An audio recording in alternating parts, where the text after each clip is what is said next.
एक आम आदमी के लिए खुद का घर खरीदना कितनी बड़ी बात होती है, ये हम सभी जानते हैं। एक आम आदमी को खुद का घर खरीदने के लिए कभी कभी अपनी आधी जिंदगी या फिर पूरी जिंदगी की कमाई लगा देनी पड़ती है, तब जाकर वो एक घर खरीद पाता है। लेकिन जरा सोचिए, इतनी मेहनत करने के बाद भी, अपनी जिंदगी की आधी कमाई लगाने के बाद भी कोई आम आदमी एक ऐसा घर खरीद ले जिस घर में अजीब व गरीब चीजें होती हो और साथ ही साथ उस घर में भूतों का वास भी, तो आखिर क्या होगा।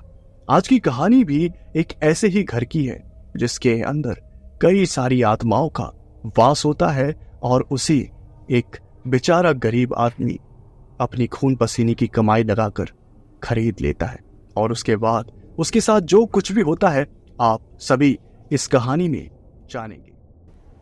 दोपहर का समय था, तकरीबन 1 बज गए थे। लंच टाइम पीरियड स्टार्ट हो गया था। सारे ऑफिसेस में एम्प्लॉयज काम को पॉज करके लंच कर रहे थे। कुछ एम्प्लॉयज अपना प्राइवेट में लंच कर रहे थे और कुछ एम्प्लॉयज अपना ग्रुप बनाकर पर्सनली लंच कर रहे थे। तभी एक ग्रुप में बात छिड़ी, अरे यार, आज राजेश नहीं आया, क्या बात है। तभी दूसरे एम्प्लॉय ने कहा, अरे कैसे आएगा, उसने घर खरीदा है तो शिफ्टिंग वगैरह में लगा होगा। अब इतना आसान थोड़ी है शिफ्टिंग करना, जैसे ही उसकी शिफ्टिंग पूरी हो जाएगी तो वो वापस ज्वाइन कर लेगा। ये बात सुनते ही वहां पर जितने भी एम्प्लॉयज थे सबका मुंह खुला का खुला रह गया और उनमें से एक एम्प्लॉय ने कहा, क्या राजेश ने खुद का घर खरीदा है? सच बता भाई, मजाक कर रहा है क्या? उसके बाद फिर उसी एम्प्लॉय ने कहा, नहीं भाई, मैं कोई मजाक नहीं कर रहा, उसने 30 लाख रुपए का घर खरीदा है, वो भी काफी अच्छी लोकेशन पर। तभी एक तीसरे एम्प्लॉय ने कहा, हाँ यार, राजेश कितनी कंजूसी भी करता है, ये भी बात तो है, मैं उसको देखता रहता हूँ, कभी फटे जूते, फटी टी शर्ट, ऐसे ही ऑफिस आता है और उसकी सैलरी 50,000 है। ऐसे देखकर कोई बता ही नहीं सकता कि वो बंदा 50,000 पर मंथ कमाता है। इतनी कंजूसी कर करके आखिरकार उसने घर ले ही लिया। मेरे ख्याल से 7-8 साल की कमाई तो उसकी लगी गई होगी। और सारे एम्प्लॉयज जो थे वो हाँ में सर हिलाने लगे और अपना लंच करने लगे। वहीं दूसरी तरफ राजेश अपने घर के सामान को शिफ्ट कर रहा था।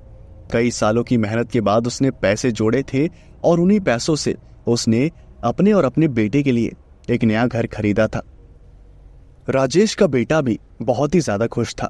राजेश के बेटे का नाम था आयुष और आयुष ने कहा, पापा, घर तो कितना बड़ा है, देखकर मजा आ गया, आप इस दुनिया के बेस्ट पापा हो, आपने मेरे लिए इतना बड़ा घर खरीदा। काश मम्मी भी होती तो कितना अच्छा होता ना पापा। जब ये बात राजेश ने सुनी तब वो थोड़ा इमोशनल हो गया और उसने अपने बेटे आयुष के सर पर हाथ रखा और राजेश ने कहा, किसने कहा कि तुम्हारी मम्मी हमारे साथ नहीं है? वो हमेशा हमारे साथ है। बस अपनी आंखें बंद करो और उन्हें याद करो, वो तुम्हें जरूर महसूस होंगी, समझे तुम? वो इस घर में भी हमारे साथ हैं, इस बात को ध्यान रखना, ठीक है बेटा? चलो खेलो अब। उसके बाद क्या था, आयुष वहां पर खेलने लगा और राजेश वही शिफ्टिंग का काम करवाने लगा। भैया फ्रिज उधर मत रखना, उधर बिल्कुल भी नहीं, उस साइड में रखना, और हाँ, ये सोफा इस साइड नहीं, ये सोफा थोड़ा यहाँ साइड में रखो तो ज्यादा अच्छा लगेगा। और भाई साहब, आपने अभी तक टीवी नहीं लगाया, टीवी अभी तक लग जाना चाहिए था यार, और अभी तो बहुत काम पड़ा हुआ है, आप क्या कर रहे हैं, जल्दी जल्दी हाथ चलाइए। राजेश सभी लेबर से यही सारी बातें कर रहा था और ऐसे ही उसका दिन पूरा खत्म हो गया। और रात के समय उसने जब अपने घर को देखा तब जाकर वो खुश हुआ, क्योंकि उसका सारा जो सामान था वो ऑलमोस्ट सेट हो गया था और थोड़ा बहुत जो सामान बचा था वो सुबह सेट हो जाता। इसलिए उसने सभी लेबर को अपने अपने घर भेज दिया और अपना आराम से रिलैक्स करने लगा। वो बहुत ही ज्यादा खुश था क्योंकि उसने 30 लाख में बहुत ही बड़ा और अच्छा घर खरीदा था। वो इस फैसले से बहुत ही ज्यादा खुश था। अगले दिन जब सारा काम खत्म हो गया, सब कुछ 100% सक्सेसफुली शिफ्ट हो गया सामान, उसके बाद राजेश ने सोचा कि चलो अब सब कुछ हो गया है तो ऑफिस ज्वाइन कर लिया जाए। उसके बाद क्या था, सुबह डेली की तरह उसने अपने बेटे आयुष को स्कूल छोड़ा और वो चला गया अपनी ऑफिस की ओर। उसने एक पर्सनल की जो थी वो आयुष को दे रखी थी ताकि वो दोपहर में जब उसकी छुट्टी हो तो वो वापस ताला खोलकर अपना घर में वापस एंटर हो जाए। वो जैसे ही ऑफिस पहुंचा तो सभी लोग उसे देख रहे थे और मुस्कुरा रहे थे। राजेश ने कहा, अरे क्या बात है भाई, सब मुझे ही देख रहे हैं। उसके बाद ऑफिस के सारे एम्प्लॉयज ने कहा, अरे भाई नया घर खरीदा है, कम से कम मिठाई तो खिला दो। इतनी कंजूसी भी अच्छी नहीं राजेश साहब, अब आपको साफ बोलना पड़ेगा। भाई साहब ने 30 लाख का घर लिया है। और उसके बाद क्या था, जितने भी ऑफिस के एम्प्लॉयज थे वो सभी हंसने लगे। और उसके बाद राजेश ने कहा, अरे आप बिल्कुल भी फिक्र मत करिए, मेरी तरफ से हर एम्प्लॉय को एक एक मिठाई का डब्बा, बस खुश। उसके बाद क्या था, सभी जितने भी एम्प्लॉयज थे वो सभी खुश हो गए। और उसके बाद वो जब अकेले में अपने कैबिन में काम कर रहा था तभी लंच का टाइम हो गया। और उसके बाद उसके कुछ दोस्त जो थे वो कैबिन में आ गए। और राजेश ने कहा, और दोस्तों क्या हाल है तुम्हारे, और माफ़ करना 2-3 दिन आ नहीं पाया। उसके बाद जो राजेश के दोस्त थे उन्होंने कहा, अरे भाई तुमने इतना अच्छा घर खरीदा है तो कुछ बनता है नहीं बनता है। राजेश ने कहा, अरे मिठाई सबको दे तो रहा हूँ एक डब्बा, और क्या चाहिए। उसके बाद राजेश के दोस्तों ने कहा, वो सिर्फ ऑफिस के एम्प्लॉयज के लिए हैं जो तुम्हारे साथ काम करते हैं, लेकिन हम तो तुम्हारे दोस्त हैं ना, हमें तो कुछ स्पेशल मिलना चाहिए कि नहीं। राजेश ने कहा, अच्छा तुम ही बताओ अब क्या सेवा करनी है तुम्हारी। उसके बाद क्या था, राजेश के दोस्तों ने कहा, हमें तो पार्टी चाहिए, हम तो पार्टी लेंगे, तभी मैं मानूंगा कि तुम हमारे पक्के दोस्त हो। बोलो दोगे पार्टी। राजेश ने जब ये बात सुनी तब उसने सोचा कि चलो अब घर खरीदा है, इतना सब कर ही रहे हैं तो दोस्तों को पार्टी देने में क्या जाता है। और राजेश ने कहा, अब तुमने कहा है तो मना थोड़ी कर सकता हूँ। एक काम करते हैं, आज शाम को मैं तुम्हें एड्रेस भेज दूंगा, तुम घर पर पहुंच जाना, वहीं पर हम पार्टी करेंगे, ठीक है। और हाँ, मेरा बेटा भी मेरे साथ रहता, तुम जानते ही हो, तो प्लीज ड्रिंक वगैरह कोई नहीं करेगा। राजेश के दोस्तों ने कहा, चलो ठीक है यार, तुम्हारा बेटा हमारा बेटा, उसके सामने ड्रिंक वगैरह नहीं करेंगे, लेकिन हाँ खाना पीना अच्छा होना चाहिए, और हाँ डांस भी होना चाहिए, इतना तो कर सकते हो ना। राजेश ने कहा, अरे जरूर, ये भी कोई कहने की बात है, अब आओ तुम सिर्फ शाम को, फिर देखना कितनी अच्छी पार्टी होती है। उसके बाद क्या था, सभी जितने भी ऑफिस के एम्प्लॉयज थे सबको राजेश ने एक एक मिठाई का डब्बा दिया। और जैसे ही ऑफिस खत्म हुआ तो राजेश निकल गया अपने घर की ओर। उसके बाद क्या था, जब वो घर पर पहुंचा तो उसने देखा कि दरवाज़ा जो था वो लॉक था, और उसने दरवाजे को खटखटाया, तभी अंदर से आवाज़ आई, कौन। फिर राजेश ने कहा, बेटा मैं हूँ, दरवाज़ा खोलो। अपने बेटे की शक्ल को देखकर राजेश काफ़ी ज़्यादा खुश हुआ। उसके दिन भर की जो थकान थी वो उतर गई, और उसने अपना जो टिप्पन था उसे अपने कंधे से उतारा और घर के अंदर घुस गया।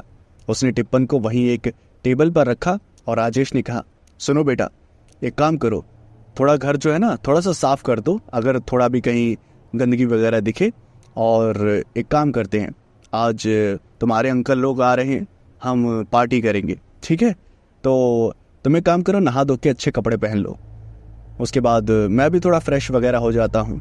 आयुष जब ये बात सुनता है तो वो बहुत ही ज़्यादा खुश होता है। उसके बाद क्या था, आयुष भी अपना नहाने धोने के लिए चला गया, और राजेश भी अपना एक सेकेंडरी बाथरूम में नहाने धोने के लिए चला गया। थोड़ी देर बाद जब दोनों बाप बेटे तैयार होकर बैठ गए तब वहां पर डोरबेल की आवाज सुनाई दी। राजेश ने दरवाजा खोला और उसने देखा कि उसके 3-4 दोस्त वहां पर खड़े थे दरवाजे पर, और राजेश ने कहा, चलो अंदर आओ फटाफट। जैसे ही राजेश के दोस्त घर में एंटर हुए तब उन्होंने घर को देखा तो वो देखते ही रह गए, और उन्होंने कहा, अरे राजेश, तूने ये घर खरीदा है, वो भी 30 लाख में। हे भगवान, देखने से तो इतना बड़ा है, आलीशान है, कम से कम 65-70 लाख का तो लगता ही है, क्यों भाइयों। उसके बाद बाकी के जो दोस्त हैं उन्होंने भी कहा, हाँ यार सही कह रहा है, इतना बड़ा एरिया है, सब कुछ एकदम A1 है, कहीं तो मुझसे झूठ तो नहीं बोल रहा ना राजेश, ये घर तूने सच में 30 लाख में लिया है ना। उसके बाद राजेश ने कहा, अरे हाँ भाई, मैंने 30 लाख में ही लिया है, अब पता नहीं मेरे को ये घर सस्ते में मिल रहा था तो मैंने ले लिया, अब बजट में इतना अच्छा घर मिलेगा तो कोई छोड़ेगा थोड़ी। राजेश के दोस्तों को राजेश का नया घर बहुत ही ज्यादा पसंद आया। वो बहुत ही ज्यादा खुश थे कि राजेश को इतनी कम कीमत में इतना अच्छा घर मिल गया था। वो सभी सोफे पर बैठे और राजेश ने कहा, तुम लोग टीवी देखो आराम से, मैं अभी खाना बढ़िया बढ़िया ऑर्डर कर देता हूँ, तुम्हें जो खाना है मुझे बता दो। उसके बाद सभी दोस्तों ने अपना ऑर्डर दिया और राजेश ने ऑनलाइन खाना ऑर्डर कर दिया। उसके बाद उसने आवाज़ लगाई, आयुष, आयुष कहाँ हो तुम? आयुष का कोई जवाब नहीं आया। तभी राजेश के दोस्त ने कहा, अब इतना बड़ा घर है तो कहीं ना कहीं खेल ही रहा होगा, चलो इधर उधर देखते हैं। उसके बाद क्या था, सभी ने आयुष को आवाज़ लगाई लेकिन आयुष का कोई जवाब नहीं आया। उसके बाद राजेश ने कहा, चलो मैं उसके कमरे में उसे देख कर आता हूँ, मेरे ख्याल से वो वहीं होगा। उसके बाद क्या था, राजेश आयुष के कमरे की तरफ बढ़ा। उसने देखा कि आयुष का जो कमरा था वो बंद था। आयुष ने सोचा कि चलो ऐसे ही दरवाज़ा भेड़ दिया होगा, लेकिन जैसे ही वो दरवाजे के पास किया तो उसने पाया कि दरवाज़ा अंदर से लॉक था। आयुष ने कहा, पापा क्या आप हैं? उसके बाद क्या था, राजेश ने कहा, हाँ बेटा मैं हूँ, लेकिन तुमने ये दरवाज़ा अंदर से लॉक क्यों किया है? जैसे ये बात आयुष ने सुनी तब उसने कहा, अरे वो मेरी फ्रेंड आई है तो मैं उसके साथ खेल रहा हूँ और मेरी फ्रेंड ने कहा कि मैं दरवाजे को लॉक कर दूँ, इसलिए मैंने दरवाजे को अंदर से लॉक कर दिया, रुकिए मैं अभी दरवाज़ा खोलता हूँ। राजेश हैरान हो गया कि आखिर ऐसी कौन सी आयुष की दोस्त है जो ऐसे बिना बताए घर में घुस गई और राजेश को पता ही नहीं है। उसके बाद क्या था, आयुष ने दरवाज़ा खोला और राजेश रूम के अंदर आया। राजेश ने कहा, कौन है तुम्हारी फ्रेंड यहाँ पर? मुझे तो कोई नज़र नहीं आ रहा। उसके बाद आयुष ने कहा, मेरी फ्रेंड वो तो चली गई, आपने दरवाज़ा नॉक किया ना तभी वो चली गई। उसके बाद राजेश ने कहा, क्या मतलब है तुम्हारा? मैंने दरवाज़ा नॉक किया और वो चली गई? कैसे? यहाँ पर तो ना ही कोई दूसरा दरवाज़ा है ना ही कोई विंडो है, तो वो कैसे कहाँ चली गई? उसके बाद क्या था, राजेश ने कहा, अच्छा तो तुम मेरे साथ मस्ती कर रहे हो, मुझे लगता है तुमने अपनी फ्रेंड को यहीं कहीं छुपा लिया है, मैं अभी देखता हूँ। राजेश ने बेड के नीचे और कमरे में अच्छी तरह से देखा और उसे कहीं पर कोई भी नहीं मिला। राजेश सोच में पड़ गया कि आखिर ये सब हो क्या रहा है। राजेश ने अपने बेटे के सर पर प्यार से हाथ रखा और राजेश ने कहा, बेटा तुम मुझसे ऐसा मजाक क्यों कर रहे हो? तुमने मुझसे ऐसा क्यों बोला कि तुम्हारी कोई फ्रेंड आई है यहाँ पर, क्योंकि पूरा कमरा तो खाली है। उसके बाद आयुष ने कहा, नहीं पापा, मेरी सच में फ्रेंड आई थी, वो मेरे साथ खेल भी रही थी, लेकिन जब आपने दरवाज़ा नॉक किया तो वो चली गई। और उसके बाद राजेश ने कहा, तो बेटा बताओ तो सही कैसे गई? उसके बाद जो आयुष ने जवाब दिया उसे सुनकर राजेश थोड़ा सा घबरा गया। आयुष ने जवाब दिया, डैड जैसे ही आपने दरवाज़ा नॉक किया तो मेरी फ्रेंड जैसे आती है वैसे चली भी गई। वो हमेशा अपने आप से कहीं से भी आ जाती है और कहीं भी गायब हो जाती है। अब मुझे ये नहीं पता कि वो कहाँ जाती है, कैसे जाती है, लेकिन हाँ वो मेरी बहुत अच्छी फ्रेंड है, मेरे साथ बहुत अच्छे से खेलती है। ये बात सुनते ही राजेश जो था वो थोड़ा सा घबरा गया कि आखिर आयुष ये कैसी बातें कर रहा है, कहीं उसे कोई प्रॉब्लम तो नहीं। आयुष ने कहा, डैड अब आप ये सब क्या सोच रहे हैं, मुझे कोई प्रॉब्लम नहीं है, मैं एकदम बढ़िया हूँ, आप मुझे ऐसे मत सोचिए कि मैं कहीं मैं पागल हूँ, मैं सच बता रहा हूँ, मेरी फ्रेंड है। उसके बाद राजेश थोड़ा सा घबरा गया और उसने सोचा कि चलो बच्चा है, उल जलूल बातें करेगा ही। उसके बाद राजेश ने कहा, चलो तुम एक काम करो, नीचे चलो, सारे अंकल्स वहाँ पर तुम्हारा इंतज़ार कर रहे हैं, तुमसे मिलना चाहते हैं। राजेश आयुष को लेकर वहाँ नीचे हॉल में पहुँचा जहाँ पर सभी लोग थे और वहाँ पर खाना जो था वो आने वाला ही था। डिलीवरी बॉय का जो कॉल था वो राजेश को आ चुका था। राजेश दरवाजे के पास जाकर खड़ा हो गया, तभी उसने देखा कि एक स्कूटर पर एक डिलीवरी बॉय आ रहा है। वही घर के दरवाजे के पास अपना स्कूटर रोककर स्कूटर से उतरा। उसने घर को चारों तरफ से देखा, उसके चेहरे पर एक अजीब सा डर था और उसके माथे पर पसीना। राजेश डिलीवरी बॉय को इतना घबराया और डरा हुआ देखकर समझ नहीं पाया कि आखिर ये किस चीज से डर रहा है। उसके बाद वो डिलीवरी बॉय दरवाजे के पास आया और उसने कहा, सर आपका ही नाम राजेश है ना, आपका ही ऑर्डर है ना? उसके बाद राजेश ने हाँ में सर हिलाया और राजेश ने कहा, हाँ भाई मेरा ही ऑर्डर है, लेकिन तुम इस घर को इतने घूर घूर कर क्यों देख रहे हो और तुम इतने घबराए हुए भी लग रहे हो? रात में तुम्हें कोई डर लगता है क्या? उसके बाद उस डिलीवरी बॉय ने कहा, क्या आप इस घर के नए ओनर हैं? राजेश ने कहा, हाँ मैं ही हूँ, मैंने खरीदा है, क्यों कोई बात है क्या? उस डिलीवरी बॉय ने कहा, नहीं कोई बात नहीं है, बस मैं तो ऐसे ही पूछ रहा था। उस डिलीवरी बॉय की शक्ल पर 12 बजे हुए थे। ऐसा लग रहा था जैसे वो किसी बात से बहुत ज्यादा घबराया हुआ है। राजेश ने प्यार से पूछा, बताओ मुझे, तुम ऐसे घर को देखकर डर क्यों रहे हो? मुझे तो लगता है कहीं तुम्हें कोई प्रॉब्लम है, बताओ तुम कोई बात छुपा रहे हो ना? तो उस डिलीवरी बॉय ने कहा, नहीं सर, अब मैं बोलूं, कहीं आपको मेरी बात का बुरा न लग जाए, इसलिए मैं नहीं बोलना चाहता। आप अपना ऑर्डर लीजिए, मैं चलता हूँ यहाँ से। उसके बाद क्या था, राजेश ने खाना ले लिया और वो डिलीवरी बॉय वहां से जाने लगा। वो बहुत ही ज्यादा डरा हुआ था। राजेश को ये तो पता चल गया कि वो कुछ न कुछ तो छुपा रहा है, और राजेश ने डिलीवरी बॉय को रोका। उसके बाद क्या था, राजेश ने डिलीवरी बॉय को रोका और राजेश ने पूछा, अब मुझे सच सच बताओ, तुम इस घर को देखकर इतना डर क्यों रहे हो? अगर तुमने मुझे सच नहीं बताया ना, तो मैं तुम्हें यहाँ से जाने नहीं दूंगा। हाँ, सच सच बताओ मुझे। उसके बाद क्या था, उस डिलीवरी बॉय ने कहा, अरे सर, अब आपने ये क्या घर ले लिया? आपको कहीं कोई दूसरा घर नहीं मिला था? सच बताऊं तो मैं इस घर में पहली बार नहीं आया हूँ, तकरीबन 3-4 बार आ चुका हूँ। यहाँ पर आपसे पहले भी लोग रहा करते थे, और एक शाम इस घर में कोई चोर वगैरह घुस गया था, और वो एक सीरियल किलर था। उसने इस घर में मौजूद 4 लोगों को चाकू से गूंद कर काफी बुरी तरीके से मार दिया था, और उनके शरीर के टुकड़े करके घर में चारों तरफ बिखेर दिया था। ये बात शायद दबा दी गई थी, ज्यादा फैली नहीं, लेकिन आसपास के लोगों को ही पता है इस चीज के बारे में।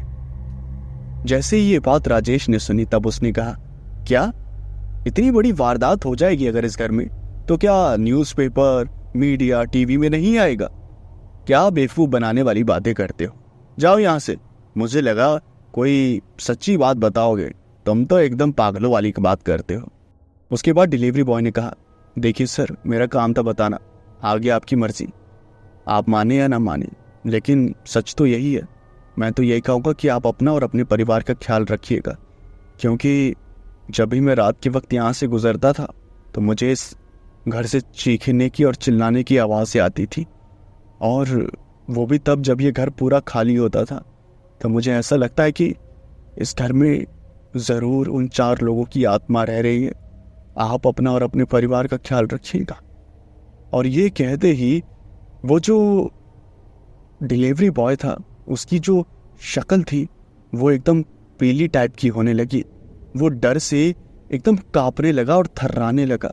ऐसा लग रहा था जैसे वो किसी चीज को देखकर बहुत ज्यादा डर रहा है। और तभी उस डिलीवरी बॉय ने कहा, मुझे आपके पीछे वो नजर आ रही है, मुझे वो आपके पीछे नजर आ रही है। आज के बाद से मैं यहाँ नहीं आऊंगा, कोई खाना मत मंगवाना मेरे रेस्टोरेंट से, मैं जा रहा हूँ यहाँ से। ये कहकर वो डिलीवरी बॉय तुरंत स्कूटर पर बैठा और वहां से निकल गया। इतनी अजीब बात थी कि उसने पैसे तक नहीं लिए थे, और जब राजेश ने पीछे मुड़कर देखा तो वहां पर कोई नहीं था। उसके फ्रेंड बस सोफा पर बैठे हुए थे और आयुष भी वहीं खेल रहा था। तभी ऑर्डर लेकर राजेश पहुंचा। उसने ज़ारा जो खाना था वो सर्व किया और टेबल पर लगा दिया, और उसके सभी दोस्त खाने पीने लगे। राजेश ने पूछा, बताओ भाई, खाना कैसे लगा? उसके बाद क्या था, सभी दोस्तों ने कहा, अरे वाह भाई, पहले तो तेरा घर बहुत पसंद आया, अब ये खाना बहुत पसंद आया, खा के एकदम मन तृप्त हो गया, बहुत अच्छा खाना है। उसके बाद क्या था, आयुष ने, राजेश ने, उसके सभी दोस्तों ने खाना खाया, और खाना खाने के बाद एक एक करके वो बाथरूम में हाथ धोने के लिए जाने लगे। सब कुछ बढ़िया चल रहा था, लेकिन राजेश के मन में वही सारे सवाल चल रहे थे कि आखिर आयुष भी अजीब और बहकी बहकी बातें कर रहा है, और वो डिलीवरी बॉय भी अजीब और बहकी बहकी बातें कर रहा है, आखिर माजरा क्या है? राजेश ये सब सोच ही रहा था, तभी वॉशरूम से राजेश के दोस्त के चिल्लाने की आवाज आई, और राजेश और उसके बाकी के जो दोस्त थे वो सभी वॉशरूम के पास गए। उन्होंने वॉशरूम का लॉक जो था उसे खोलने की कोशिश करी, लेकिन अंदर से वॉशरूम जो था वो लॉक था। राजेश ने चिल्लाया, अरे अरे आकाश, आकाश तू ठीक तो है? भाई दरवाजा खोल, भाई दरवाजा खोल, तू ठीक तो है? लेकिन अंदर जो दोस्त मौजूद था उसने कोई रिस्पॉन्स नहीं दिया। और उसके बाद आखिर में राजेश और उसके दोस्तों को दरवाजा तोड़ना पड़ा, और उन्होंने जो अंदर देखा उसे देखकर उन सभी की रूह कांप गई। उन्होंने देखा कि आकाश ने जो सामने वॉशरूम में मिरर लगा होता है वॉश बेसिन के साथ में, उसे तोड़ दिया था और उस कांच के छोटे छोटे टुकड़े कर दिए थे, और वो उसी कांच को अपने हाथ में लेकर एक कोने में बैठा हुआ था और अपनी नस को घूर रहा था, और उसके चेहरे पर एक डरावनी सी स्माइल थी। राजेश ने कहा, ओए पागल, ये क्या कर रहा है तू? तेरे अंदर दिमाग है कि नहीं? तेरे को चोट लग जाएगी, जल्दी जल्दी वहां से हट। उसके बाद क्या था, राजेश ने जैसे ही अपने बाकी दोस्तों को देखा तो वो पागलों की तरह हंसने लगा। ऐसा लग रहा था जैसे वो आकाश हो ही ना, उसके शरीर में कोई और आ गया हो। वो एकदम डरावनी हंसी हंसने लगा, और जैसे जैसे वो हंस रहा था वैसे वैसे घर की जो लाइट थी वो फ्लक्चुएट कर रही थी। धीरे धीरे घर में जितने भी बल्ब और ट्यूबलाइट थे वो फटने लगे और घर में अंधेरा होने लगा। राजेश के सभी दोस्तों ने कहा, भाई भाई भाई, ये कोई भूत प्रेत का साया है, किसी ने इसे कब्जे में ले लिया है, किसी ने इसके ऊपर काबू कर लिया है, अब इसे बचाना होगा, इसे कुछ हो जाएगा। राजेश और उसके जो बाकी के दोस्त थे वो आकाश को बचा पाते उससे पहले ही आकाश ने वो जो कांच का टुकड़ा उसके हाथ में था, उसी कांच के टुकड़े से अपने हाथ की नस काट ली, और उसके नस काटते ही उसके हाथ से एकदम झरने की तरह खून बहने लगा, और उसका जो खून था वो पूरे बाथरूम में फैल गया। तभी राजेश ने और उसके जितने बाकी के दोस्त थे उन्होंने आकाश को पकड़ा, और वो कोशिश करने लगे कि वो उसे उठाकर वहां से लेकर जाएं और उसके हाथ से कांच के टुकड़े को दूर करें, लेकिन वो सभी मिलकर एक जने को उठा नहीं पा रहे थे। ऐसा लग रहा था जैसे उस आकाश में अकेले तकरीबन 10 से 15 लोगों का वजन आ गया हो काफी। उसके बाद उन्होंने जैसे तैसे आकाश को वहां से खींचा और उसके हाथ से कांच के टुकड़े को फेंक दिया। वो उसे लेकर घर के बाहर पहुंचे, और घर के बाहर पहुंचते ही आकाश जो था वो दर्द से चीख पड़ा और वो पागलों की तरह रोने लगा। उसने कहा, अरे अरे, मेरे हाथ से खून बह रहा है, मेरे हाथ से खून बह रहा है, ये कैसे हुआ, ये कैसे हुआ? उसके बाद राजेश ने कहा, अभी पागल तू नहीं तो खुद का हाथ काटा है और बाथरूम में पागलों की तरह हरकतें कर रहा था। उसके बाद आकाश ने कहा, मैं पागल थोड़ी हूँ जो अपना हाथ काटूंगा, मैंने तो कुछ नहीं किया, मैं तो सिर्फ अपने हाथ मुंह धो रहा था। तभी मैंने शीशे में एक औरत को देखा, उसके बाद मुझे कुछ याद नहीं। राजेश के दोस्तों ने कहा, अरे भाई, इस घर में पक्का भूत प्रेतों का वास है, यहाँ रहना बिल्कुल सेफ नहीं है।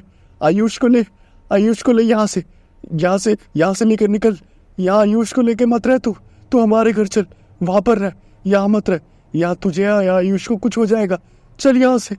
और उसके बाद राजेश ने आवाज लगाई, आयुष कहाँ है, आयुष कहाँ हो तुम? लेकिन आयुष का कोई अता पता ही नहीं था।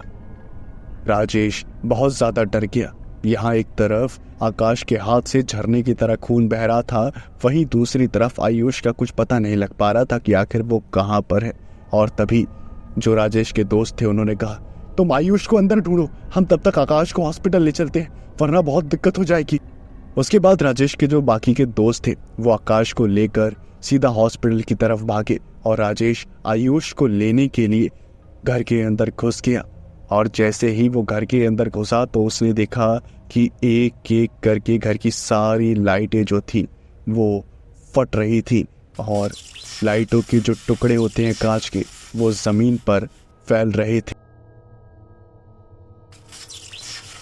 राजेश को आयुष कहीं नजर नहीं आ रहा था। राजेश ने कई बार आवाज लगाई, और तभी वहां पर आयुष के हंसने की आवाज आने लगी। ऐसा लग रहा था जैसे आयुष किसी के साथ खेल रहा हो, और राजेश समझ गया कि वो कहां पर है। वो भागता हुआ सीढ़ियां चढ़ता हुआ आयुष के कमरे तक गया और उसने देखा कि दरवाज़ा जो था वो अंदर से लॉक था और अंदर से आयुष के हंसने और खेलने की आवाज़ आ रही थी। राजेश ने चिल्लाते हुए कहा, आयुष दरवाज़ा खोलो। लेकिन अंदर से कोई जवाब नहीं आया। 2-3 बार बोलने पर जब आयुष ने अंदर से दरवाज़ा नहीं खोला तब राजेश ने एक जोरदार लात दरवाजे पर मारी और दरवाजा जो था वो टूटकर अलग हो गया। उसने अंदर देखा तो कमरे की जो लाइट थी वो फट चुकी थी और कांच के टुकड़े बेड पर पड़े हुए थे और आयुष काफ़ी बुरी हालत में वहाँ बेड पर बैठा हुआ था। उसकी आंखें जो थी वो पूरी काली हो चुकी थी, उसका शरीर बहुत पतला हो चुका था और वो एकदम डरावनी सी आवाज़ में हंसने लगा। राजेश ने कहा, आयुष आयुष तुम ठीक तो हो आयुष? ये कहकर राजेश आयुष के पास गया। उसने आयुष को उठाने की कोशिश करी लेकिन राजेश अपनी पूरी ताकत लगाने के बाद भी अपने 8-9 साल के बच्चे को उठा नहीं पा रहा था। वो आयुष को हिला तक नहीं पाया। तभी आयुष ने एक डरावनी सी आवाज में कहा, मरेगा मरेगा, तू मरेगा और तेरा बेटा भी मरेगा, और उसके बाद जैसे हमारी आत्मा भटक रही है इस घर में वैसे तुम दोनों की भी भटकेगी।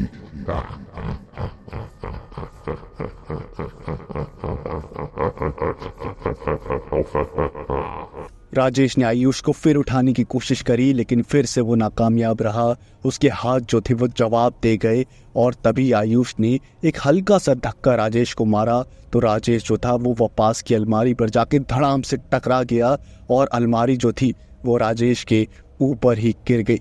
और तभी वो जो आयुष था उसने डरावनी सी आवाज में कहा, अब तो तेरा मरना पक्का है, गिर जाओ। और ये बोलते ही ऊपर जो सीलिंग फैन था वो सीधा राजेश के सर पर गिर गया और उसके बाद राजेश के सर से खून बहने लगा। राजेश अपने सर को पकड़कर खूब से चिल्लाने लगा। ये सोचने लगा कि उसे कोई ना कोई मदद मिल ही जाएगी। उसने बहुत मुश्किल से उस अलमारी को जो कि तकरीबन 200 से 250 किलो की थी उसे खुद पर से हटाया और उसने एक हाथ अपने सर पर रखा हुआ था क्योंकि उसके सर से खून बहना शुरू हो गया था। उसने फिर से अपने बेटे को वहां से ले जाने की कोशिश करी लेकिन उसका जो शरीर था वो उसका साथ नहीं दे रहा था और तभी वो लड़खड़ाकर जमीन पर गिर गया। उसकी आंखें जो थी वो भारी होने लगी और धीरे धीरे उसकी आंखें जो थी वो भारी होने लगी और वो धीरे धीरे बेहोश होने लगा। और जब उसकी आइस बंद हो रही थी तब उसने देखा कि उसकी जो वाइफ थी जो तकरीबन 6 से 7 साल पहले ही एक्सपायर हो गई थी वो वहाँ पर आई और उसने आयुष के सर पर हाथ रखा और आयुष जो था वो एकदम नॉर्मल हो गया। राजेश कुछ समझ पाता उससे पहले ही उसकी आंखें बंद हो गई और वो बेहोश हो गया। जब राजेश की आंखें खुली तब उसने देखा कि उसके दोस्त वहां पर मौजूद थे और आयुष भी वहीं पर था। राजेश ने अपने आसपास देखा तो वो एक हॉस्पिटल में एडमिट था। उसके सर पर पट्टी बंधी हुई थी और उसके सारे दोस्त उसके आसपास खड़े थे। और तभी वहां पर आयुष आया। आयुष ने कहा, पापा आप ठीक है ना? पापा आप ठीक है ना? उसके बाद राजेश ने कहा, हाँ बेटा मैं ठीक हूँ बेटा। उसके बाद आयुष ने कहा, पापा आप बिल्कुल सही कहते थे, मम्मी आज भी हमारे साथ है। उसने मुझे ठीक कर दिया मम्मी ने, तभी हम दोनों बच पाए, वरना मैं जिसे अपना दोस्त समझता था वो तो मेरी दुश्मन निकली। उसने मेरे साथ पता नहीं क्या कर दिया था और उसी ने आपके ऊपर फैन गिराया था। सब कुछ उसने किया था। ये कहकर आयुष रोने लगा और राजेश ने आयुष को चुप कराया। उसके बाद वो अपनी बीवी की याद में खो गया कि आखिर कैसे उसकी बीवी मरने के बाद भी उसका और अपने बच्चे का ख्याल रख रही है। उसकी आंखें जो थी वो इमोशनल हो गई और उसने फिर फैसला किया कि वो उस घर में नहीं रहेगा और उस घर को बेच देगा। और उसके बाद 4-5 दिन बाद जब राजेश को डिस्चार्ज कर दिया गया और वो जो आकाश था जिसने अपनी नस काट ली थी वो भी रिकवर हुआ, तब उन सभी ने मिलके राजेश की हेल्प करी और उस घर को खाली करवाया। और जब वो सभी जा रहे थे तब उन्होंने लास्ट टाइम उस घर की तरफ देखा तो उनको नजर आया कि उस घर के अंदर एक आदमी, एक लड़की और एक औरत की आत्मा पहले से रह रही थी। और वो खिड़की पर खड़े खड़े मुस्कुराते हुए राजेश और उसके सभी दोस्तों और साथ ही साथ आयुष को जाते हुए देख रहे थे।